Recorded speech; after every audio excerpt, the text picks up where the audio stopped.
Hi, I'm Darrell Stafford with Catalysis. I'm here to talk about tool costs, and that's important to everybody. So the last couple of weeks we were at the SPE Thermoforming show, we exhibited. There was a lot of discussion of tooling costs, and this tool in particular, a 3D printed tool, is $3,200. In an aluminum tool, water cooled, it's over $8,000, so there's a huge cost difference.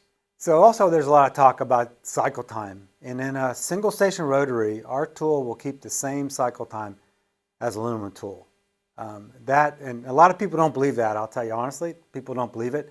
We have a testimonial from a person that works at Shirley K's Thermoforming, 187 ABS, that kept the same cycle time as an aluminum tool. So it can be done, and it is done, and I encourage you to contact these people. Don't listen to me. Contact these people and they'll tell you. So in our rotary system, it's a different situation. You guys know when you form polyethylene, there's a lot of heat put into the tool. On a rotary, this tool runs 25% longer than an aluminum tool, but the tooling is less than half the cost. So if you're looking at a lower run, 200, 500 parts, the cost per unit, when you amortize this over the number of parts, it's much less than an aluminum tool. So in summary, these tools will run within cycle in a shuttle. There's no problem with that. On a rotary, you will have a 25% longer cycle time, but at lower volumes, up to 1,500, as we showed in that chart, there's a break-even point.